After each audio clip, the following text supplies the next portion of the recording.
5호 셔츠를 입으세요. 동일 글입니다. 하늘의 채도가 나날이 높아진다.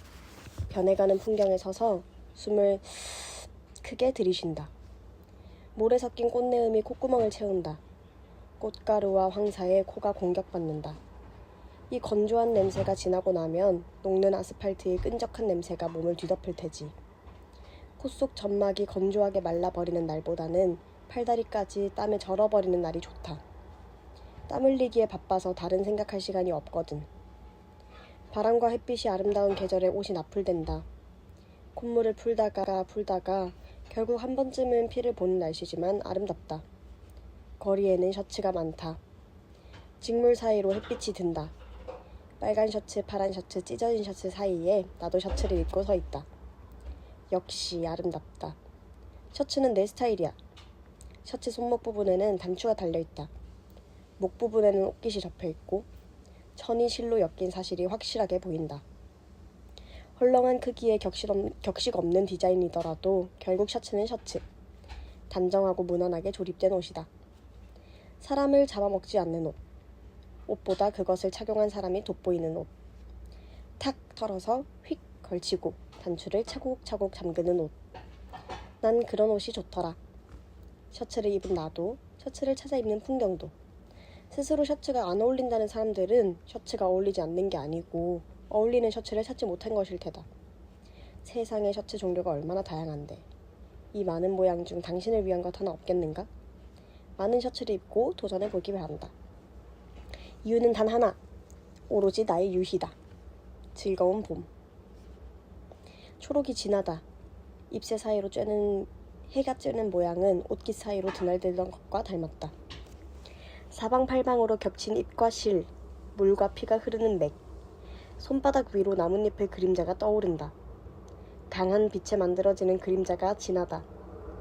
나뭇잎 모양 구멍이 뚫린 것 같은 손바닥을 보면서 내 몸이 빛을 반사하지 않았으면 좋겠다고 생각한다. 모든 빛이 나를 투과하는 상상을 한다. 스치듯이, 뚫듯이, 찌르듯이. 그럼 내가 보이지 않을 수 있을 텐데. 보이지 않으면 자유로울 수 있을 것만 같은 착각에 빠지고 싶다. 하지만 그저 보이는 부자유에서 보이지 않는 부자유로 옮겨가는 것뿐이라는 사실을 명확히 안다. 그래서 착각의 바닷속으로 잠수할 수도 없다. 억울하니까 작은 파도에 발가락만 조금 적셨다. 축축해진 양말을 신고 어기적거리면서 걷는다. 발가락이 얄궂게 굽는다. 나는 나뭇가지와 손의 움직임을 떠올린다. 움직이는 풍경에 질문을 멈추기 힘들다. 사람 손도 바람을 따라 움직인다면 어떨까? 뇌같이 멍청한 장기 말고 언제나 옳은 바람을 따라 움직일 순 없을까? 손을 움직여야 한다는 의무감, 손을 잡고 싶다는 욕구, 손을 내 멋대로 움직일 자유의지 같은 것 없이 그냥 바람에 흩날리면서 살면 안 될까? 의지와 책임으로는 모든 것을 감당할 수 없다는 당연한 진리를 손끝까지 받아들이면서 살면 안 될까, 영우야? 너무 꼿꼿한 손가락과 웃기게 굽은 발가락이 머쓱하다. 어쩌다 이렇게 살게 됐니? 어떻게 살 거니? 무거워지기 싫어서 길길이 날뛰던 지난날이 무색하게 나는 무겁다.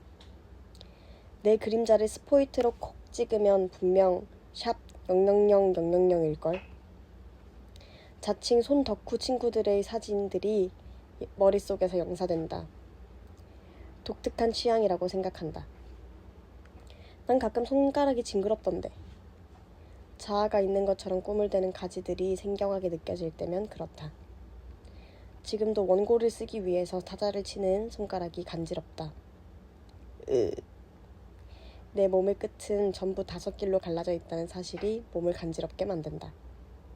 손끝을 벅벅 긁을 순 없어서 노트북 키패드를 부술 것처럼 힘을 쓴다. 온 신경이 손가락에 몰린다. 손가락 움직임이 빨라진다. 탭댄스를 추는 것 같은 소리가 난다. 손가락을 바지런히 움직이다 보면 벌새의 영지 선생님이 내 옆에 앉는다.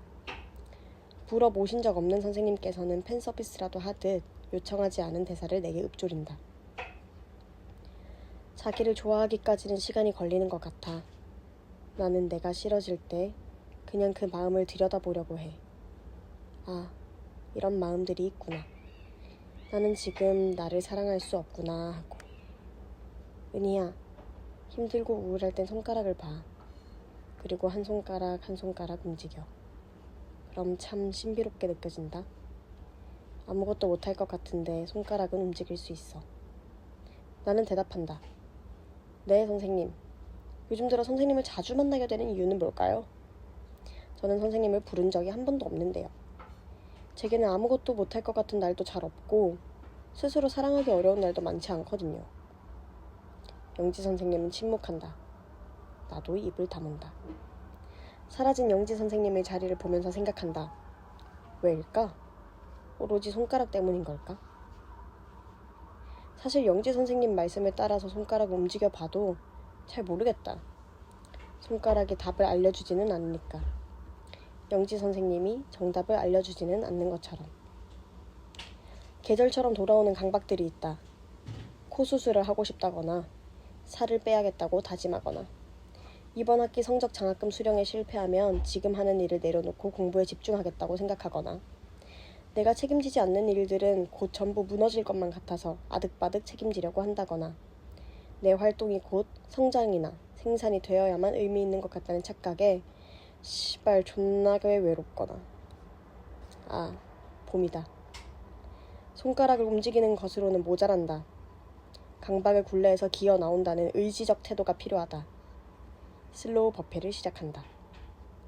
개신교 집안에서 큰 탓에 한 번도 부처상 앞에서 절을 해본 적은 없지만 108배 하는 마음으로 자세를 다듬어 본다. 그저 십자가 앞에서 무릎을 꿇은 채 어둠을 멍하니 바라보던 것과는 다를 거라고 막막하게 상상한다. 요가 매트 위에 양발과 양손을 짚는다. 발바닥과 손바닥이 요가 매트를 누르는 무게와 촉감에 집중한다. 양손을 짚고 쪼그렸다가 발을 하나씩 뻗어서 찍는다. 허리와 몸통이 흔들리지 않게 복근에 힘을 꾹 준다. 반야심경 대신 키스 오브 라이프와 뉴진스의 노래를 틀고 몸을 움직인다. 죄 하나, 강박 둘, 잘못 셋. 언제나 고비는 여든쯤이다. 애매한 자세로 날치기 하고 싶은 마음을 쫓아낸다. 자꾸만 찾아오는 상념을 날숨과 함께 뱉는다. 잘 살려면, 잘 살아내려면 인간도 동물인 것을 빠짐없이 자각해야 한다. 요가 매트만한 세상 위에서 영원히 앉았다 일어나기만 할 수는 없다. 사우나 같은 두피 안에 고인 땀, 비어버린 위, 옷 아래 피부의 감각, 심박수의 변화, 몸 씻는 물의 온도, 혀 위에 올라온 물의 향, 그런 것의 변화에 집중해야 한다. 그래야 잘 먹고 잘 살 수 있다.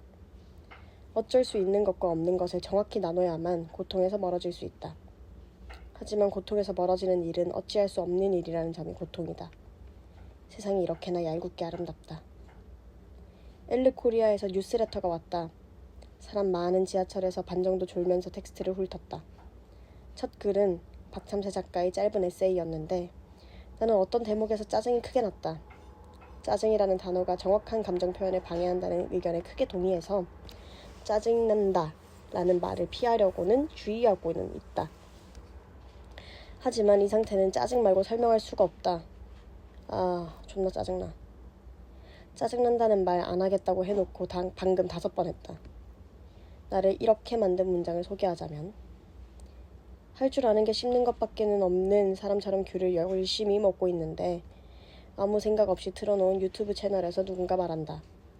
어릴 때 거절당한 경험이 많을수록 도움을 요청하기 힘들어하죠. 아무리 가까운 사람일지라도요. 누군가가 자신의 손을 잡아준 기억 자체가 없기 때문에 애초에 불가능한 일이라고 생각하는 거예요. 그렇지 않다는 걸 말씀드리고 싶어요. 그 말을 듣자마자 눈물이 쏟아져 나왔다. 까지가 에세이의 일부다. 전국을 찔렸다. 소리 지르고 싶었다. 이렇게 살아온 걸 어쩌라고. 세상 아무 나를 탓하고만 싶은 기분. 박참새 작가처럼 귤을 씹고 싶었다. 씹을 게 없어서 빈속에 아메리카노를 부었다. 혀를 씹을 순 없잖아. 2주 전 수업에서는 조퇴했었다. S 교수님께서 사랑이 뭔지 알려줄 참에 짐을 쌌다. 사랑의 용어를 언급하면서 아가페를 풀이하던 것을 듣다가 그랬다. 이제야 본격적으로 사랑하는 법을 알려줄 것 같았지만 왠지 감당하기 힘들어서. 사랑이 무언지 듣고 있을 힘 같은 건 없었다. 부조리에 상처받은 소중한 존재들을 마음으로, 마음 깊이, 마음 가장 아래에서 포옹하고만 싶었다. 사랑을 동력으로 세상과 싸워 이기겠다던 내 마음을 스스로 비웃지 않기 위해 최선을 다해야만 했다. 밤의 물결과 김사월의 목소리를 곱씹으면서 사랑으로 투쟁하는 단단한 다정함이 내 안에 있다고 믿으면서 사랑이 보상이라고 생각하던 20년의 생활을 정정해야 한다. 아니, 더 구체적으로 말하자. 나에게 주어지는 사랑이 곧 보상이라고 배운 아동기와 청소년기의 경험을 재구성해야만 한다. 분절된 암과 느낌의 경계를 흐리게 만들어야 해. 삶을 체화하기 위해서 사랑을 알아온 20년을 정정하는 20년을 살겠다. 그리고 또 새롭게 알기 위해 20년을 확보할 테고. 그런데 말이야, 나는 당신들이 살기에 좋은 세상을 만들어줘야 한다. 왜냐면 그게 내 기쁨이라서. 그래서 자괴감에 빠져있을 시간이 없다. 살기 좋은 세상 만들어줄게. 너무 교만한가? 아무튼 사랑을 알아가는 40년. 사랑을 동력으로, 목적으로, 취미로 40년. 환갑잔치에서 셔츠를 입고 당신들을 기다리겠다는 말 말고는 할 수 있는 것이 없다. 플레이타임. 부제. 당신이 지은 세계는 당신의 영화. 그림. 전주에 있는 이내가 와락의 집으로 향하는 길에 마주한 CAFFE 카페에 앉아 이야기를 시작합니다. 놀랍게도 이 카페는 이네스트점이라고 하네요. 이내를 킹받게 한 카페의 지점명이 이네스트라니. 아참, 오늘은 비오는 어린이날입니다. 비오는 어린이날에 아이들은 어디로 갈까요? 작년 이날에 저는 한 백화점 가게에서 일하고 있었습니다. 4층으로 이어지는 에스컬레이터를 빽빽이 채운 아이들을 보고 미안한 마음이 들었습니다. 심지어 그날은 해가 쨍쨍했기에 제 마음은 더 불편해졌습니다. 말삼촌은 그림의 둘째 큰아버지입니다. 1966년생 말띠로서 집안에 이어져 오고 있는 띠동갑 말띠 유니버스를 만들고 열심히 엮고 있습니다. 웃기긴 해도 우습지는 않은 귀여운 사람입니다. 말삼촌의 말을 빌리자면 아이들은 흙과 가까이 지내야 한다고 합니다. 흙도 먹고 돌도 먹고 아프기도 하며 자라는 거라고. 그렇게 자연스럽게 자라야 몸도 마음도 건강히 자라난다고. 처음에는 그러려니 하고 지나갔던 말삼촌의 말이 매년 이날만 되면 절절하게 마음을 적십니다. 아무것도 하지 않고 있는 무력한 어른으로서 제가 더 할 수 있는 이야기가 있을까요? 이쯤에서 거두겠습니다. 적어도 이대로는 안 된다는 공감대가 여러분에게 심어지길 바랍니다. 이야기의 문을 여는 것은 항상 어렵습니다. 오늘도 절절해진 마음에서 우러나온 헛소리를 빌려 이야기를 시작합니다. 과거에도 지금도 앞으로도 어려워할 것이 뻔한데 난 왜 이 일을 그만두지 못하는 걸까요? 아무래도 그 이유는 홍상수가 매년 영화를 짓는, 안상수가 안상수채를 지은, 남재섭이 노래를 짓고 발매하고 다시 삭제하는 이유와 같을 겁니다. 감히 추측건대 이들이 무언가 짓기를 멈추지 못하는 것은 내 안에 내가 너무 많기 때문이지 않을까 싶습니다. 해보지 않으면 알 수 없어서. 내가 영화를 하고 싶어 한 것도 같은 맥락이었습니다. 내게는 해야 할 이야기가 있고 이를 전하기에 가장 좋은 매체는 영화라고 생각했습니다. 17살 때의 일이지요. 그렇게 하나 둘 영화를 보고 세계를 넓혀가다 보니 영화가 아니어도 내 이야기를 할 수 있는 매체가 많다는 것을 깨닫게 됩니다. 이 문장이 피동인 것은 나의 의지로 이 사실을 알아낸 것이 아닌 영화가 내게 깨닫게 해줬다 보는 것이 옳기 때문입니다. 게다가 영화는 존재하지 않지만 어딘가 내가 살아가고 있는 세상과 비슷한 또 하나의 세계를 만들어내야 합니다. 여기에서 나아가 이를 시, 청각으로 구현해야 하는 혼자서 하기에는 대단히 무리가 있는 일이었습니다. 이게 뭐라에 해보지 않으면 알 수 없어서를 만나기 전까지는 영화를 하겠다 까불던 2년의 시간을 또 후회하며 살아갔습니다. 그 시간이 지나오며 그렇게 상처받고 그 흉터가 너무나도 선명하게 자리잡아 스스로를 오롯이 바라보는 것을 어렵게 만들었음에도 나는 미련하게 또 영화관 좌석에 앉아 있었습니다. 지난 시간을 후회로만 물들이던 나와 달리 보라는 그 시간을 통해 자신이 얻은 것을 먼저 바라볼 줄 아는 사람이었습니다. 책을 통해 보라의 시각을 배우고 내 것으로 만들기 위해 노력했습니다. 사실 아직 노력 중입니다. 그럼에도 그 과정에 있는 나는 지금의 내가 이전의 나와 다르다는 것을 압니다. 인사이드 아웃에는 아름다운 추억, 끔찍한 기억, 생경한 경험 등이 각자의 섬을 만들어 머릿속에 자리 잡고 있습니다. 여기에 대입해 나의 머릿속에 자리한 영화라는 섬을 바라봅니다. 이전의 영화 섬은 장대비가 쏟아지는 어느 아침 시꺼먼 먹구름의 색이었다면 지금의 영화 섬은 비오는 날의 수채화와 같이 투명한 색을 띠고 있습니다. 이 단일한 경험은 해보지 않으면 알 수 없다는 생애 진리를 제게 각인시켰습니다. 말과 이야기. 여러분은 말과 이야기의 차이를 어떻게 정의하시는지요? 질문을 던져놓고 보니 스스로도 고민해본 적 없는 질문이었네요. 이게 글쓰기의 맛 아니겠습니까? 아니 말고요. 저는 이렇게 정의할 것 같습니다. 말은 맥락이 없기에 그것을 고려하지 않아도 되는 말 그대로 머릿속의 생각을 적절한 단어로 골라 내뱉는 한 어절이고 이야기는 이 말들이 모여 맥락을 갖춘 문장을 이룬 것이라고 생각합니다. 글을 쓸 때 말을 쓴다고 표현하는 것이 아닌 이야기를 쓴다고 표현하는 것이 이러한 맥락에서 이해할 수 있지 않을까 생각합니다. 대화의 경우도 마찬가지이지요. 스스로도 해본 적 없는 고민을 여러분에게 던지며 말과 이야기에 대한 이야기를 시작한 것은 이번 호의 제목인 사중 계절 추돌 사고에서도 힌트를 얻을 수 있습니다. 사고, 고민, 생각, 궁리, 짱구 굴리기, 뉴런의 촉감놀이 등으로 표현할 수 있는 입으로 뱉어지기 이전의 과정이 여러분에게는 어떤 의미를 가지는지요? 혼자서 지내는 시간이 많은 저는 하루를 보내다 문득 나 오늘 몇 마디나 했지? 생각을 할 때가 있습니다만 마음이 불편하지는 않습니다. 그 시간들에 책을 읽거나 지금과 같이 글을 쓰며 짱구가 이리저리 굴러다니게 뉴런이 쉴 새 없이 손을 움직이게 한다는 것을 알기 때문입니다. 그러나 제가 답답함을 느끼는 것은 오히려 말을 해야 할 때입니다. 영화를 보거나 음악을 듣거나 경이로운 풍경 앞에서 다들 말을 잃었을 때 오히려 저는 말을 해야만 할 것 같은 느낌을 받습니다. 이 놀라운 광경을 누군가에게 전하고만 싶은 마음이 들어 계속 어떤 말을 떠올립니다.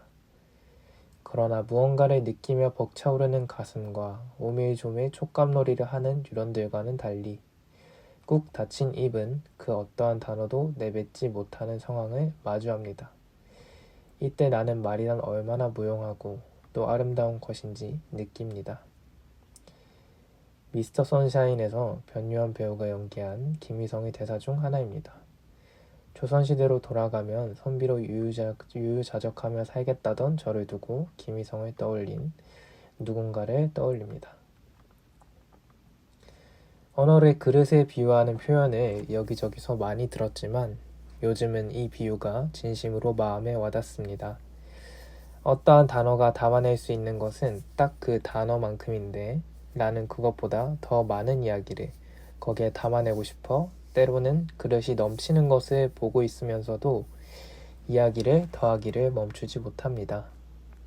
일제강점기 소설가 이태주는 하나의 사물, 상황에 맞는 단어는 오직 하나뿐이라는 일물일어설을 이야기하며 훌륭한 문장가란 모두 말의 채집자, 말의 개조, 제조자들임을 기억해야 한다고 고 말합니다. 나는 그의 뜻을 이어 말을 모으고 비틀고 새로이 만들어내기를 즐기며 살아갑니다. 그의 뜻을 이어 이렇게 살아간다기보다는 이렇게라도 살지 않으면 입 밖으로 꺼내지 못한 말들로 목이 막혀 언젠가는 질식할지도 모르기에 계속 말을 발굴하고 비틀어 새로이 만들어내며 살아가는 것 아닐까 생각합니다. 당신이 지은 세계는 당신의 영화. 싱어송라이터 남재섭은 당신이 본 영화는 당신의 세계라는 앨범을 통해 타인의 세계인 영화를 보는 관객으로서의 우리에 대해 이야기합니다. 여러분은 어떠신지요? 저와 비슷한 경험을 한 적이 있는지 궁금합니다. 놀라운 광경 앞에서 입을 떼지 못해 먹먹함을 느끼거나 단어의 그릇이 넘치는 것을 보면서도 이야기 더하기를 멈추지 못한 적이 있으신지요? 이 질문에 고개를 끄덕이게 된다면 먹먹해하던 지난날로 돌아가 줄임말이든 외국, 외래어이든 혼용어이든 뭐든 이리저리 조합하고 비틀고 만들어내 보세요. 당신이 지은 단어는 당신의 세계가 되고 그 세계는 당신의 영화가 될 겁니다. 단어, 영화, 음악, 책. 세상엔 참 많은 것들이 많고 이들은 만족이라는 단어는 자신의 사전이 없다는 듯이 무언가를 계속 찍어냅니다. 다시 처음으로 돌아가서 과거에도 지금도 앞으로도 어려워할 것이 뻔한데 무언가 짓기를 포기하지 못하는 나는 상수라는 이름을 가진 두 사람과 재섭이라는 이름을 가진 한 사람을 데려와 그들이 무언가를 짓는 이유와 내가 무언가 짓기를 포기하지 못하는 이유가 같을 것이라 이야기합니다. 내게는 그들에게는 지어야 할 단어가 그들이 모여 만들어질 세계가 그 세계의 조각들이 모여 만들어질 플레이타임이 필요한 겁니다. 여기서 플레이타임은 영화가 상영되는 시간을 뜻합니다. 프랑스 감독 자크 타티의 영화 1967년작인 플레이타임에서 가져와 이리저리 사용하고 있습니다. 분명 여러분에게도 여러분이 지어낼 수 있는 단어가 그들이 만들어낼 세계가 그 조각이 모여 만들어질 한 편의 영화가 있을 겁니다. 오늘부터 차근차근 모아서 언젠가 우리 영화제를 열어봅시다. 무엇이 영화이고 무엇이 현실인지 구분이 되지 않을 그 영화제에서 함께 웃고 울고 또 떠들어 봅시다.